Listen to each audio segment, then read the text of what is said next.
Hello friends, आज के video में हम दो एग्जांपल्स पढ़ेंगे जिसमें हम रिडॉक्स रिएक्शन को किस तरह से बैलेंस किया जाता है उसके बारे में पढ़ेंगे। First example is balance the following redox reaction in an acid medium by an electron method. Reaction आप देख ही रहे हैं, Cr2O7 माइनस है, ये SO3 माइनस के प्रेजेंट में, मतलब आयनिक एसिड मीडियम के प्रेजेंट में क्रोमियम और सल्फेट आयन का फॉर्मेशन कर रहे हैं। अब इसका जो बैलेंसिंग है वो है +6 और इसका रिडक्शन हो रहा है, मतलब जो क्रोमियम है इसका रिडक्शन हो रहा है +6 आयन से ये +3 आयन में चेंज होगा। और सल्फेट का जो हो रहा है वो ऑक्सीडेशन होगा और इसका ऑक्सीडेशन नंबर +4 से +6 में चेंज हो रहा है। जब हमने बैलेंस रिएक्शन को पढ़ा था तब हमने यही कहा था कि हम जो हमारा रिएक्शन की जो प्रोसीजर है उसको हम 2 पार्ट्स में डिवाइड करेंगे, रिडक्शन हाफ रिएक्शन और ऑक्सीडेशन हाफ रिएक्शन में। फिर हम रिडक्शन हाफ रिएक्शन में सबसे पहले तो हम उसके ऑक्सीडेशन नंबर्स को देखेंगे, जो हमारे पास मेटल प्रेजेंट है उसके ऑक्सीडेशन नंबर को देखेंगे। फिर उसके ऑक्सीजन को बैलेंस करेंगे। ऑक्सीजन को बैलेंस करने के बाद उसमें हम फिर उस हिसाब से ही अकॉर्डिंग टू इक्वेशन हम हाइड्रोजन उसमें प्लस करेंगे। तो हमारे पास यहाँ पे है क्रोमेट Cr2O7 माइनस। इसका जो ऑक्सीडेशन नंबर है वो है +6 इसका ऑक्सीडेशन नंबर है। जब इसका रिडक्शन होता है तो ये Cr3+ यानी क्रोमियम 3+ में चेंज हो जाता है। अब Cr2O7 माइनस जो है इसके पास 7 ऑक्सीजन है, ठीक है। ये तो हमारे पास क्योंकि Cr2 है तो यह हमारे पास हमने इसको इस तरीके से बैलेंस किया कि हमने 2 क्रोमियम आयन ले लिए।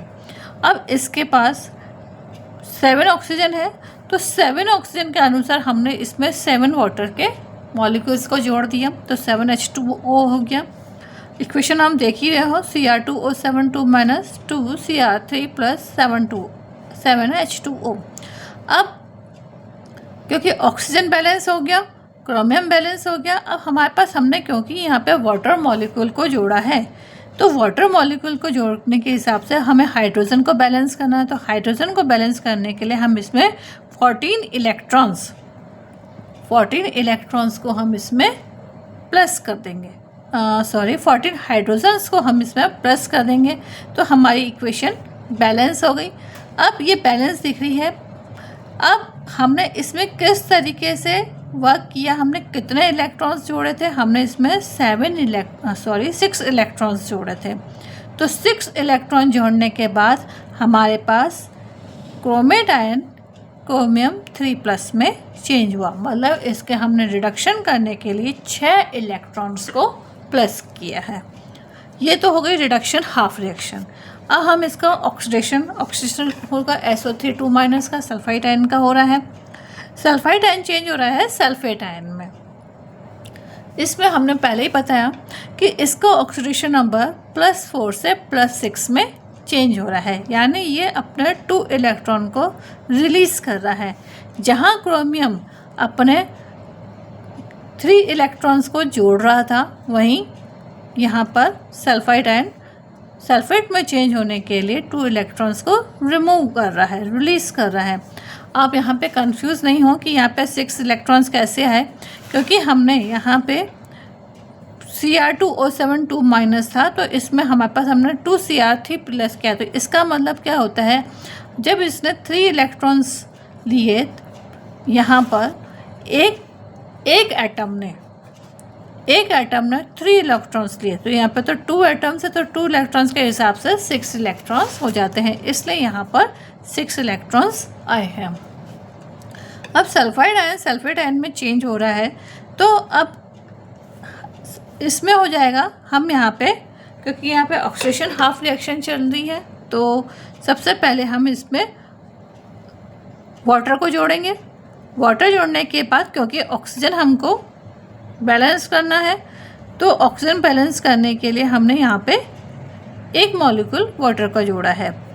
अब यहाँ पे मॉलिक्यूल, क्योंकि यहाँ पे हमने SO4, यहाँ पे तो SO3 माइनस SO3 था और सल्फेट आयन करने के लिए यहाँ पे SO4 है, तो एक ऑक्सीजन जोड़ना ज़रूरी था, इसलिए हमने एक वाटर मॉलिक्यूल को यहाँ पे प्लस कर दिया। अब वाटर मॉलिक्यूल को प्लस कर दिया तो यहाँ पे इस इक्वेशन में क्या हो गया कि दो हमारे पास एटम हाइड्रोजन के आ गए, तो दो हाइड्रोजन के एटम यहाँ पे हमने इंक्लूड कर दिए।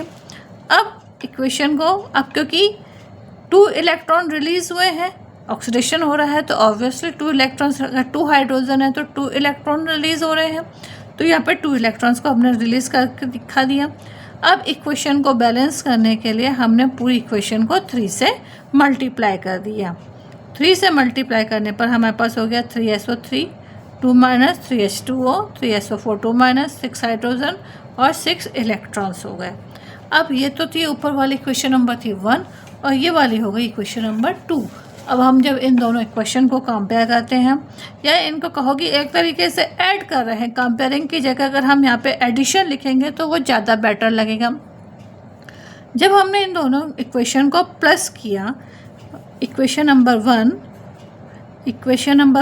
प्लस इक्वेशन नंबर 2, हम इसको कंपेयर ना करके हम इसको लिख सकते हैं एडिशन। हम इसको एडिशन जब करते हैं, ऐड करते हैं, तो क्या होता है कि Cr2O7 2 minus as it is आएगा, 3SO3 आ जाएगा। अब यहाँ पे 14 हाइड्रोजन है, दिख ही रहे हैं, और 6 इलेक्ट्रॉन्स हैं। अब हमारे पास ये तो था हमारे पास लेफ़्ट साइड पे, राइट हैंड साइड पर अगर हम देखें तो 14 हाइड्रोजन है और 6 इलेक्ट्रॉन्स है, तो 6 इलेक्ट्रॉन्स और 6 इलेक्ट्रॉन्स एक दूसरे से कैंसिल हो गए। अब हाइड्रोजन का अगर अपन वाटर मॉलिक्यूल्स, यहाँ पर 3H2O है और यहाँ पर 7H2O है, हम माइनस कर सकते हैं। माइनस करने के बाद यहाँ पे हो गया 7 टू द 14 हाइड्रोजन। अगर यहाँ पे देखें तो यहाँ पे 14 ही है। इस वाले इक्वेशन में देखा 3 टू जा 6, तो ये हो गए हमारे पास 14 प्लस 6 20। अब अगर इधर देखें तो ये इक्वेशन एक दूसरे को क्या करती है, बैलेंस कर लेती है। तो यहाँ पे भी 20 हाइड्रोजन है और यहाँ पे भी 20 हाइड्रोजन है, और इस तरीके से जब हमने इसको माइनस किया तो हमारे पास 4 मॉलिक्यूल्स ऑफ वाटर बचते हैं। तो इस तरीके से हमारी पूरी इक्वेशन हो गई सॉल्व। क्रोमियम का तो यहाँ पर हो गया है रिडक्शन, और सल्फाइड आयन का हो गया यहाँ पे ऑक्सीडेशन। तो ये हो गया हमारी फर्स्ट एग्जाम्पल। नेक्स्ट एग्जाम्पल हम पढ़ेंगे बेसिक मीडियम में। ये तो एसिडिक मीडियम का था, अब हम नेक्स्ट एग्जाम्पल बेसिक मीडियम का पढ़ते हैं। Balance the following reaction in the basic medium by the ion electron method. P4 change into PH3 plus H2PO2 minus. P4 अभी इसके पास ऑक्सीडेशन नंबर है इसका 0, इसका रिडक्शन होता है और ये चेंज हो जाएगा 3 में, ऑक्सीडेशन होगा और ये चेंज हो जाएगा +1 में। अब इक्वेशन को हम समझ लेते हैं। पहले सबसे पहले reduction half reaction, P4 change into PH3।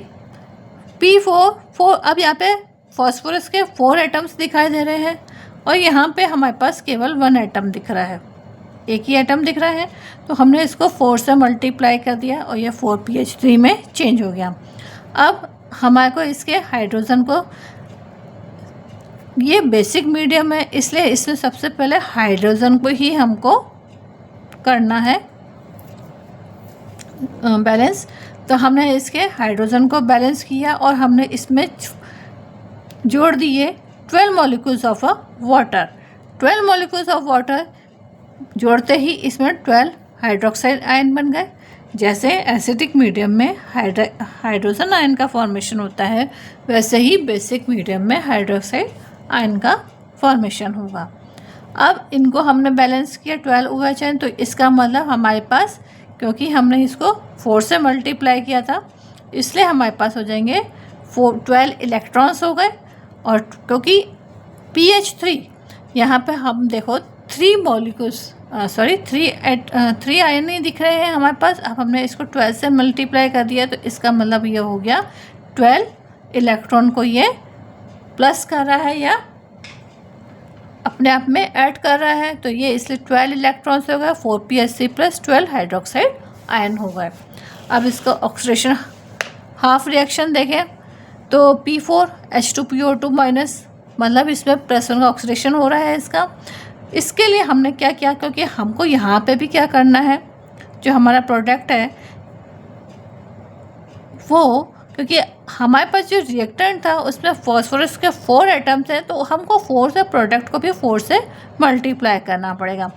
4 से मल्टीप्लाई करते ही हमारे पास यहाँ पर हो गए 4 2 ज़ा 8 ऑक्सीजन हो गए, तो 8 ऑक्सीजन को हमको, और 4 2 ज़ा 8 हाइड्रोजन से हो गए, तो इनको हमें बैलेंस करने के लिए हमारे पास हमने इसको कर दिया 8 से 8 मॉलिक्यूल्स ऑफ वाटर ले लिया। अब 8 मॉलिक्यूल्स ऑफ वाटर ले लिया तो हमारे पास 8 तो हमारे पास यहाँ पे हाइड्रोजन फॉस्फोरिक एसिड में चले गए, और 8 हाइड्रोजन हमारे पास ऑक्साइड आयन के साथ आ गए, हाइड्रोक्साइड आयन के साथ आ गए। अब हाइड्रोक्साइड आयन के साथ आ गए तो इस इक्वेशन को एक बार हम फिर वापस से बैलेंस करके इस तरीके से लिख सकते हैं।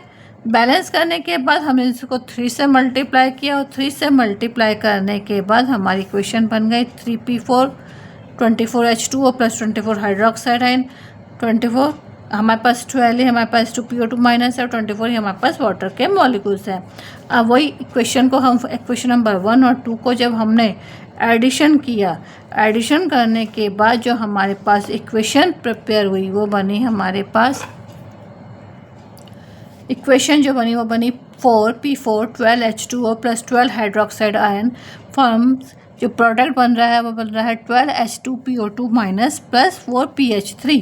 अब क्योंकि ये सब में अगर 4 कॉमन निकाल देते हैं तो 4 कॉमन निकालने के बाद यहाँ पे ये है 4 कॉमन निकालने के बाद हमारे पास होगा P4 3H2O plus 3 hydroxide ion plus 3H2PO2 plus pH3, ये हमारी इक्वेशन फॉर्म्ड हुई। तो एक तरीके से रिडॉक्स रिएक्शन को बेसिक मीडियम में और एसिडिक मीडियम में हम प्रॉपरली बैलेंस कर सकते हैं। आज के वीडियो में हम इतना ही पढ़ेंगे। नेक्स्ट वीडियो में हम रिडॉक्स रिएक्शन के कुछ और इक्वेशंस के बारे में पढ़ेंगे, बैलेंसिंग नहीं पर एग्जाम्पल्स पढ़ेंगे। आज के लिए थैंक यू।